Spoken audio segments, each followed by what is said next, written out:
The year is 1922.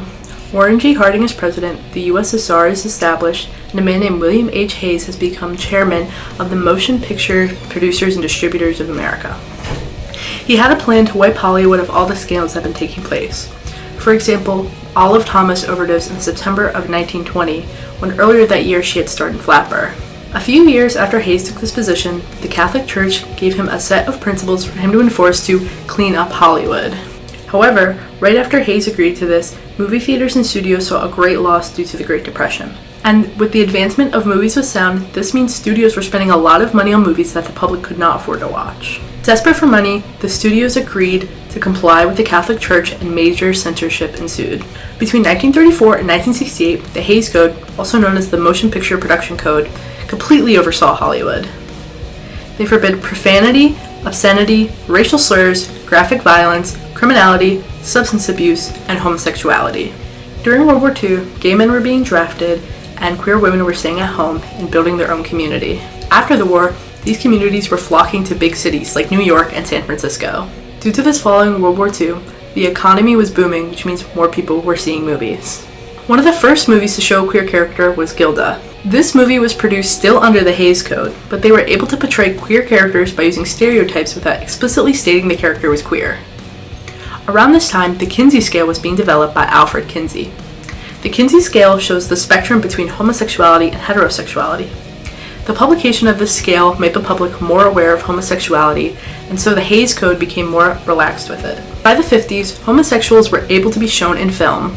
However, they were only portrayed for laughs or as the villain. Though this was a big step, homosexuals could only still be viewed as other. An example of this was the movie Tea and Sympathy.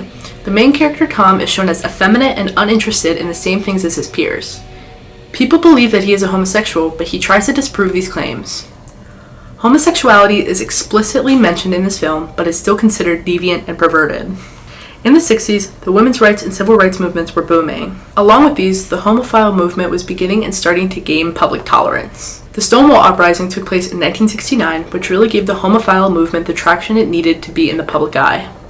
Queer people were living in the open and celebrating their identity, and this was reflected in their films. Queer films were also beginning to reflect the discrimination that people were feeling at the time. For example, the film Victim showcased the discrimination and frequent blackmail that queer people faced. These movies were a plea for tolerance, begging the public to accept them. Queer characters were still shown as stereotypes, effeminate men and masculine women, because this was deemed as more acceptable. The end of the Hays Code came in 1968, and this was partly due to at-home televisions.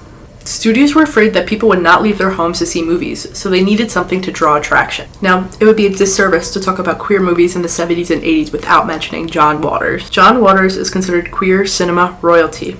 His movies are dirty and perverted and unabashedly queer. In most of his films star his muse, Divine the drag queen. One of her most famous quotes in the film Pink Flamingos is, "Could you give us some of your political beliefs?" Kill everyone now. Condone first-degree murder. Advocate cannibalism. Eat shit. Filth are my politics. Filth is my life. Take whatever you like. Yes. This quote sets the mood for most John Waters films. Waters' movies can best be described as camp. They're over-the-top, exaggerated, colorful, and full of queer humor. Waters was a trailblazer in his career. He created the original Hairspray movie, which eventually became a musical, and a remake that earned $203.5 million in the box office and became a household name. The 80s were a very dark time for the queer community. This was a time during the HIV and AIDS epidemic. Due to the government's disdain for queer people, they were dying en masse. This was true for filmmakers as well. The mostly white, gay men who made the early wave of films were terrorized and exhausted by the first deadly decade of AIDS, and they'd had it with what they saw during the crushing conservative politics of the Reagan-Bush era. The 80s had been so brutal. Work didn't get made because people were dying too fast. That's when these films came into being, to try to start making sense of what was going on. An example of this is the movie Longtime Companion. This film was created during the epidemic and showed queer characters as sympathetic and unproblematic. They were shown with traditional jobs and values, trying to appeal to the heteronormative society. In the 2010 film Public Speaking, Fran Lebowitz says, "AIDS didn't just kill the best artists of a generation, but also the best audiences." New queer cinema truly began at the 1992 Sundance Film Festival. This was the first time queer movies made by queer filmmakers were shown at a major film festival. Panelist Todd Haynes said, "Sundance is where you can see what the industry can bear." Some of the movies shown were Paris is Burning, Swoon, My Own Private Idaho, The Living End, Edward II, and The Hours and Times. During the Sundance Festival, there was a panelist of 8 queer filmmakers to talk about the prevalence of queer movies. This panel was dubbed the Barbed Wire Kiss, named after the Jesus and Mary Chain album of the same name. On this panel were Todd Haynes, Greg Araki, Derek Jarman, Isaac Julian, Tom Carlin, Jenny Livingston, Marlon Riggs, Sadie Benning, and Lisa Kennedy. And it was moderated by B. Ruby Rich, who would later go on to coin the term New Queer Cinema. There were also so many queer filmmakers in the audience that they had a roll call where each one would stand and the audience would applaud. The films that make up New Queer Cinema do not have a single defining quality. They don't share aesthetics, vocabulary, or concerns. They are nonetheless united by a common style. Call it homo porno. There are traces in all of them, appropriation and pastiche, irony as well as a reworking of history with social constructionism very much in mind, definitively breaking with older humanist approaches in the films and tapes that accompany identity politics. These works are irreverent, energetic, and alternately minimalist and excessive. Above all, they're full of pleasure. They're here, they're queer, get hip to them.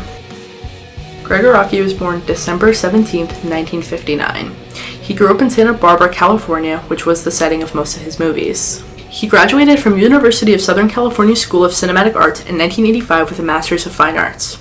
He had his directorial debut in 1987 with his film Three Bewildered People in the Night, which had a budget of $5,000 and was filmed on a stationary camera.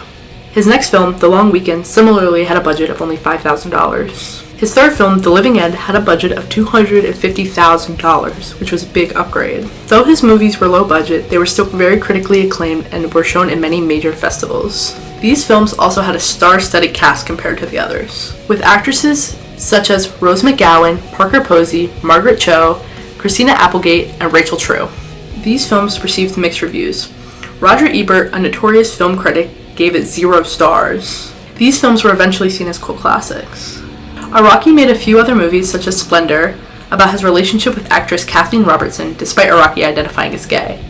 His other film, Smiley Face, is a stoner comedy starring Anna Faris and John Krasinski. This was a change from his usual dark, rugged movies and instead was a bubbly stoner comedy. His next film was Mysterious Skin, starring Joseph Gordon-Levitt, and returned to his dark aesthetic paired with edgy themes. The film was based off the 1995 Scott Heim novel of the same name. Araki is described as the Godard of the MTV generation. His movies are littered with shoegaze, a music style known for its ethereal-sounding synths. When James Duval was 2 years old, he moved from Detroit to Hollywood. One day, at 18 years old, while pondering what to do with his life, he met Greg Araki in a cafe, and Araki asked him to be in his movie Nowhere. After this, Duval appeared in almost all of Araki's movies and starred in the entire Teenage Apocalypse trilogy. Carol Dunier was born May 13, 1966, and is a Liberian-American director, producer, screenwriter, and actress. She was born in Liberia but grew up in Philadelphia. She attended Michigan State University and was in the political theory program due to her wanting to make a change and having an impact on the world. Afterwards, she attended Temple University and ended up in the film program. I was looking at what politics was in the city of Philadelphia, where Wilson Goode was mayor. Here was this black mayor who dropped a bomb on a group of people. I started questioning politics and wondering how I could use media as a tool. I was also protesting and being an anarchist involved in the alternative politics in the city. I wondered, how could I put all this together? To be an artist, to be an activist, you have to show up. Dunier's first feature-length film was The Watermelon Woman. It was the first feature-length narrative film written and directed by an out black lesbian about black lesbians. Dunier got the idea for the film after doing research for a class on black film history. While researching, she discovered that black actresses were often left out of the credits of movies. She then created the fictional character of Faye Richards and constructed an archive of her. This led to the creation of her film. The film became critically acclaimed and was praised for its blending of documentary and fiction. In 2018, she created her own production company named Jingletown Films, named after the neighborhood of Jingletown in Oakland, where she used to live. The company's goal is to provide a platform for storytellers and filmmakers that are people of color and or queer, and to be a space for diverse artists to thrive and have their voices heard. Though the era of new queer cinema is over, queer movie makers are still thriving. In the 90s, there were movies such as But I'm a Cheerleader, To Wong Fu, and Go Fish. In the 2000s, there was Brokeback Mountain, Hedwig and the Angry Inch, and Rent. In the 2010s, there was Love, Simon, Blues Warm as Color, and Call Me By Your Name. In the 2020s, there's been Queer, Bottoms, Bros, and many others. queer cinema has become more mainstream than ever. There are many queer actors and actresses, writers and directors, and queer stories that are constantly being told and winning awards.